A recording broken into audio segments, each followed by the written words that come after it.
ನಾನೇ ಮಾತಾಡ್ತೀನಿ. ಚಿತ್ರರಂಗದಲ್ಲಿ ಒಗ್ಗಟ್ಟಿಲ್ಲ ಅನ್ನೋ ವಿಷಯ ನಿಮ್ಗೆ ಯಾರು ಹೇಳಿದ್ರು? ಇಲ್ಲ ಏನೋ ಇದ್ರೆ ದಯವಿಟ್ಟು ಓಪನ್ ಆಗಿ ಮಾತಾಡಿ. ಅಲ್ಲ ಒಂದ್ ನಿಮಿಷ ನನ್ನ ಪ್ರಶ್ನೆ ಮುಗಿಸ್ತೀನಿ, ಕೇಳಿಸ್ಕೊಳ್ಳಿ ಫಸ್ಟ್. ಚಿತ್ರರಂಗದಲ್ಲಿ ಗೋವಿಂದವ್ರ ಒಂದ್ ನಿಮಿಷ ಗೋವಿಂದವ್ರೆ ಇರ್ಲಿ, ನಾವೆಲ್ಲ ಒಂದೇ ಕುಟುಂಬ ಇರ್ಲಿ. ಗೋವಿಂದ ಮನಸ್ಸಲ್ಲಿ ಮಾತಾಡ್ಲಿ. ಇದು ಕಾವೇರಿ ವಿಚಾರಕ್ಕೆ ಸೀಮಿತವಾಗಿರ್ಲಿ ಸರ್, ಬೇರೆ ವಿಷಯ ಆಮೇಲೆ ಮಾತಾಡೋಣ. ದಯವಿಟ್ಟು ಹೌದು, ಎಲ್ಲಾ ಕಲಾವಿದರು ಒಗ್ಗಟ್ಟಾಗಿ ಬರ್ತಾರಲ್ಲ, ಬಂದೇ ಬರಬೇಕು ಅವರ. ಬಟ್ ಇದನ್ನ ಇದಕ್ಕಿಂತ ದೊಡ್ಡವ್ರು ಯಾರು ಇಲ್ಲ ಇಲ್ಲಿ. ಹೌದು, ಇಂಡಸ್ಟ್ರಿ ಒಂದು ಉಳಿವಿನ ಪ್ರಶ್ನೆ ಕೂಡ ಇದೆ. ನೀವು ಆಮೇಲೆ ಹೇಳ್ತೀನಿ, ಕೇಳಿಸ್ಕೊಳ್ಳಿ. ಚಿತ್ರರಂಗದಲ್ಲಿ ಇವತ್ತಲ್ಲ, ಎಷ್ಟೋ ವರ್ಷಗಳಿಂದ ಡಾಕ್ಟರ್ ರಾಜ್ಕುಮಾರ್ ಅವರ ಹಾದಿಯಲ್ಲಿ ಈ ಒಂದು ಸಮಸ್ಯೆ ಬಂದಾಗ, ನಾಡು ನುಡಿ ಜಲ ಭಾಷೆ ವಿಷಯ ಬಂದಾಗ, ಅದು ಎಂಥ ಸಂದರ್ಭದಲ್ಲಾದರೂ ಚಿತ್ರರಂಗನ ಬಂದ್ ಮಾಡಿ ಹೋರಾಟಕ್ಕೆ ಮಾಡಿದ್ದೀವಿ. ಅದೆಲ್ಲ ನಿಮ್ಮೆಲ್ಲರೂ ಗೊತ್ತಿರೋಂಥ ವಿಷಯ ಅದು. ಹಾಗೆ ಇನ್ನೂ ಒಂದು ಹೆಜ್ಜೆ ಮುಂದಕ್ಕೆ ಹೇಳ್ತೀನಿ. ನಮ್ಮ ಕರ್ನಾಟಕ ಚಲನಚಿತ್ರ ಕಲಾವಿದರ ಸಂಘದಲ್ಲಿ ಅಧ್ಯಕ್ಷರಾಗಿದ್ದಂಥ ಅಂಬರೀಷ್ ಅವರು ಅಂತ ಒಂದು ಸ್ಥಾನನ ತ್ಯಾಗ ಮಾಡಿದ್ದಾರೆ. ದಯವಿಟ್ಟು ಅರ್ಥ ಮಾಡ್ಕೊಳ್ಳಿ. ಅಂತ ಒಂದು ಸ್ಥಾನನ ತ್ಯಾಗ ಮಾಡಿ ಸ್ಪಾಟಲ್ಲಿ ರಿಸೈನ್ ಮಾಡಿಬಿಟ್ಟು ಬಿಸಾಕ್ ಬಂದಿರೋ ಅಂತ ಒಂದು ಸಚಿವ ಸ್ಥಾನನ ಬಿಟ್ಟು ಬಂದಂಥವ್ರು ಅವರು.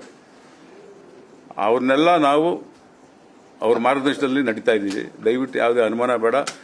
ಈಗ ನಮ್ಮ ಅಧ್ಯಕ್ಷರಾಗ್ಬೋದು ಸಾರಾ ಗೋವಿಂದ್ ಅವರು ಹೇಳ್ದಂಗೆ, ಈ ನಾಡು ನುಡಿ ಜಲ ಮತ್ತು ಭಾಷೆ ವಿಷಯದಲ್ಲಿ ಏನೇ ಬಂದರೂ ಕರ್ನಾಟಕ ಚಲನಚಿತ್ರ ವಾಣಿಜ್ಯ ಮಂಡಳಿ ಅಂದ್ರೆ ಕಲಾವಿದರ ಸಂಘ ಕೂಡ ಒಂದ್ ನಿಮಿಷ ಮಾಡ್ತೀನಿ. ಅದನ್ನ ಹೇಳಕ್ ಬಂದೆ. ಕರ್ನಾಟಕ ಚಲನಚಿತ್ರ ವಾಣಿಜ್ಯ ಮಂಡಳಿ ಒಂದು ತೀರ್ಮಾನ ತಗೊಂಡ್ರೆ ಎಲ್ಲ ಅಂಗಸಂಘ ಸಂಸ್ಥೆಗಳೆಲ್ಲರೂ ಅದನ್ನು ಪಾಲಿಸ್ತೀವಿ.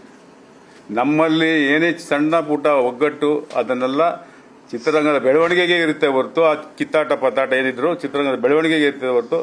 ಬಟ್ ವೈಯಕ್ತಿಕವಾಗಿ ನಮ್ಮಲ್ಲಿ ಯಾವುದೇ ದ್ವೇಷ ಇಲ್ಲ. ಚಿತ್ರರಂಗ ಬೆಳೀಬಾರ್ದು ಅನ್ನೋ ಉದ್ದೇಶದಿಂದ ಯಾರು ಇಲ್ಲ ಇಲ್ಲಿ. ಚಿತ್ರರಂಗ ಬೆಳೆಯೋಕ್ಕೋಸ್ಕರನೇ ಆ ಒಗ್ಗಟ್ಟು ಇರಲ್ಲ ಅಂತ ನಿಮ್ಗೆ ಅನ್ಕೊಂಡಿರ್ಬೋದೇನೋ. ಇದರಲ್ಲಿ ಇನ್ನೊಂದ್ಸರಿ ಮಾತಾಡೋಣ.